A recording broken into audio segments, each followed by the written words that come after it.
your boy Ezekiel Elliot. He got shaved off in Dallas. I would say up until the contract that he did, it was a brilliant career.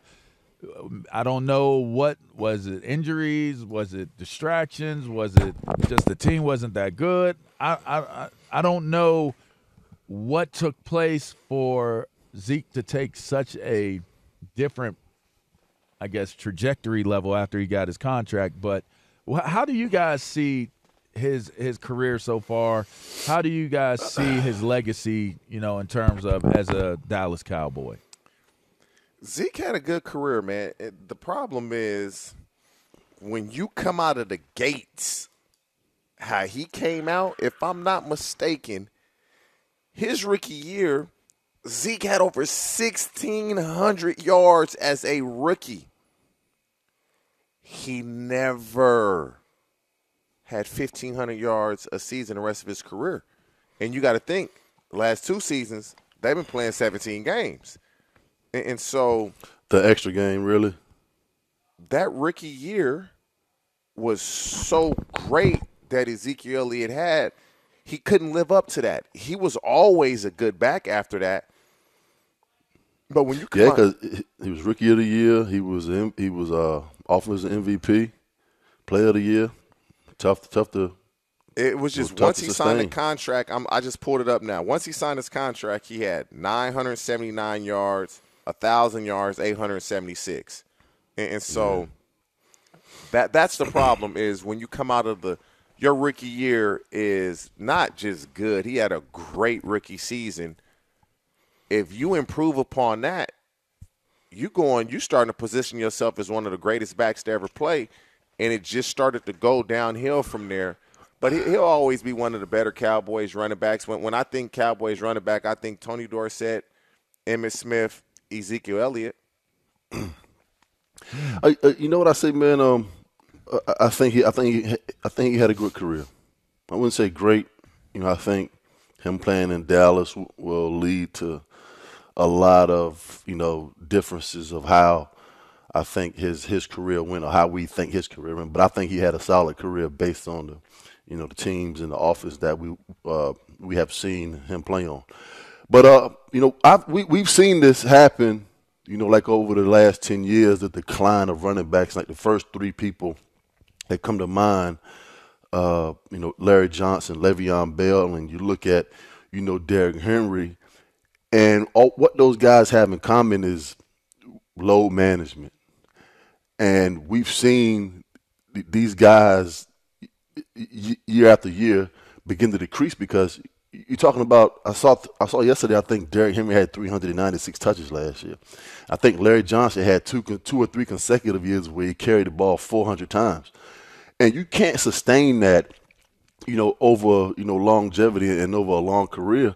And now you're looking at him being released and Dak saying, "Listen, I can't imagine taking the field without him," but that's just the nature of the business. And Tony Pollard is an upgrade from Ezekiel at this point in his career. And, those guys that I just named, and now you're looking at what has taken place over the past few years in the NFL with at the running back position.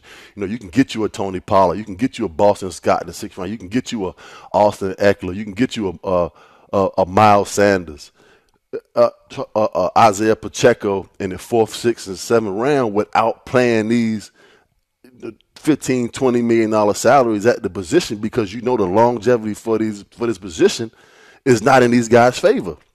And I think that's what we have seen with Ezekiel Elliott. He's only in his 7th season, man. And for him that's continue to decline. That's long. Only 7 seasons? That's not a long time. For a back, think about it. Not when you're a back drafted that high. That's long. They weren't really undervaluing running backs when Zeke got drafted. They weren't really undervaluing them the way they do now. I'm just saying the average shelf life of a good running back is 3.5 to 4 years. So I'm just saying in terms not in the era that we played in. I mean, I'm referring to Fred Taylor, Jerome Bettis. Those are outliers, though. Yeah, LaDainian Tomlinson. Outliers. Like, these guys played 10+ years. Right. Are we putting Ezekiel Elliot in that category? We are not, because of the longevity. Right. Yeah, I mean, all of those are Hall of Famers outside. I mean, Fred should be a Hall of Famer, but those Frank are Gore. I mean, those are the Still seasons. playing? No. Well, he put in Edgerrin James. You talking about guys that played 10, 11, 12, 13 plus years. Which is crazy. At that position, that's crazy. And was dominant year in and year out. There was no decline in any of those guys that I just named. You played the style of play that a Fred Taylor or a Jerome Bettis or even LT, the way he, like, them cuts and all that stuff. Thomas Jones played 12 years. TJ played 12 years. Grown man. And people don't mention Thomas Jones very often, but that was a grown man at that position. And that dude was so shifty, bruh. Bruh. TJ was that man. The other TJ, by the way, you know. But that was the TJ I knew before you. But yeah, so and that's how you knew they were talented. Him and his brother both made it to the league. Yeah, so when you start talking about when you start talking about, 7 years is a long time. That is what I'm using as my barometer. Those guys that we are talking about. Outliers. What do you see? What's next for? What do you see being next for Ezekiel Elliott? I don't see him returning to the form of being a 1,200, 1,300 yard back. Especially moving forward with the way that these offenses are navigating today. I believe he's going to be a solid player. I mean, I believe that he can go anywhere and get you 700, 800 yards a season. But those days of him, leading the league and 1,300, 1,400 yards, those days are behind him. What you think, TJ? I don't believe he'll for sure get picked up. He'll be a back, and this is good for him after 7 years of being that guy. Really, last year he split time. Is he has an opportunity to share time and now play 3-4 more years and not be the lead back. He'll for sure get picked up because he can run the ball, he can pass block, he can catch the ball.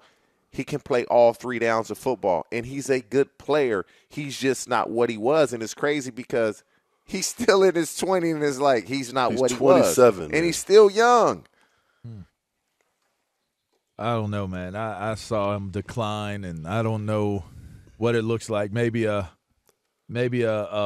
back that complements someone else, but as far as like the main guy and I guess for the position itself at this point, it's all kind of questionable anyway because it's gone to such a heavy pass and not as much run associated with offenses anymore. I wouldn't mind seeing him down in the Queen City in Cincinnati. I wouldn't mind. The Bengals lost P. Ryan. He come in with the Bengals depending on what he wants and split time with Mixon. Yeah, if he's serviceable, I think that's going to be his best approach is serviceable at this point. I mean, he went from such a dominant back. I just was it the injury to the knee? It's just how do you go from being so dominant to now just like you're just considered serviceable? I can see an Andy Reid extended in their hand to bring on Ezekiel Elliott because it's a 1-2 punch of him and Isaiah Pacheco, which is a good changeup. So it have to be a situation like that to where, I wouldn't see a Cincinnati because basically him and Joe Mixon kind of have the same style of running and Joe is obviously the alpha running back over there. So I don't see Zeke playing a lot in that offense.